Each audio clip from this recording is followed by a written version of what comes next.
പറഞ്ഞ പോലെ stump direct fit ആണ്, പ്രത്യേകിച്ച് ഓൾട്രേഷൻ കാര്യങ്ങളൊന്നുമില്ല. അപ്പോൾ നമ്മൾ എപ്പോഴും ഡിസ്ക് ചെയ്യുമ്പോൾ സ്റ്റമ്പ് ചെയ്യുമ്പോൾ ആദ്യം ചെയ്യണമെന്ന് പറഞ്ഞിട്ടുണ്ടല്ലോ, ഇതുപോലെ സ്റ്റമ്പ് ഫുള്ള് കൊടുത്ത് താഴത്തെ ആക്സിലും കൊടുത്ത് ഇവിടുത്തെ ഏരിയ വലിച്ചു മുറുക്കി സെറ്റാക്കി എന്ന് ഉറപ്പ് വരുത്തിയ ശേഷം നമ്മൾ ബാക്കി ഡീലിട്ട് പോകുക. കാരണം ഇപ്പോൾ നമ്മളിത് കറക്റ്റ് ചെയ്തില്ലെങ്കിൽ രണ്ടാമത് സ്റ്റമ്പ് എല്ലാം കയറ്റി കഴിഞ്ഞ് വണ്ടി ഓടിക്കും, വണ്ടി ചിലപ്പോൾ സൈഡിലോട്ട് മാറി കുത്തിയല്ല കോൺസെപ്റ്റ് ലൂസൊക്കെ കാണിക്കും.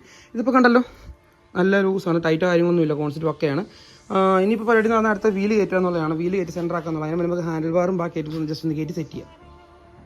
അപ്പോൾ നമ്മൾ ഫ്രണ്ട് വീൽ സെക്ഷൻ കയറ്റിയിട്ടുണ്ട്. അപ്പോൾ പറയുവാണെങ്കിൽ ലെഫ്റ്റ് സൈഡിൽ വന്നിട്ട് ഇതിനകത്ത് ഒന്ന് സ്റ്റോക്ക് സ്പേസറും അതിൻ്റെ കൂടെ ഉള്ള ഒരു ചെറിയൊരു സ്പേസ് പോലെ എക്സ്ട്രാ ആഡ് കൊടുത്തിട്ടുണ്ട്. അത് നമ്മൾ ഇതിൻ്റെ സ്റ്റോക്ക് ചമ്പ വരുമ്പോഴത്തേക്ക് ചെറിയൊരു കട്ടിങ് ചമ്പ തന്നെ വരും. അതുകൊണ്ട് എത്ര നീളമുള്ള സ്പേസ് വരത്ത ബസ് അല്ലെങ്കിൽ ഒന്നേ സ്പ്ലെൻഡറിൻ്റെ സ്റ്റോക്ക് സ്പീക്കർ ഇല്ലെങ്കിൽ ഇതിൽ കിടന്ന സ്പേസും എക്സ്ട്രാ ഒരു സ്പേസർ അറിയുന്നുണ്ട്. റൈറ്റ് സൈഡ് വരുമ്പോഴത്തേക്കും പിനിയൻ ബോക്സ് സൈഡ് വരുമ്പോഴത്തേക്കും പിനിയൻ ബോക്സും അതിൻ്റെ റൈറ്റ് സൈഡിൽ നമ്മൾ എപ്പോൾ ആഡ് ചെയ്യുന്ന പോലെ ഒരു ബെയറിങ് കട്ട് ചെയ്ത് അതിൻ്റെ ഒരു പീസ് ഇട്ടിട്ടുണ്ട്. അപ്പോൾ വീല് കണ്ടല്ലോ, വീല് കറക്റ്റ് സെൻറ്ററാണ്, കുഴപ്പമൊന്നുമില്ല, റൊട്ടേഷൻ കുഴപ്പമൊന്നുമില്ല. ആക്സിൽ നമ്മൾ സാധാരണ സ്റ്റോക്ക് ആക്സിൽ തന്നെ അടിച്ച് കയറ്റി വിട്ടിട്ടുണ്ട്.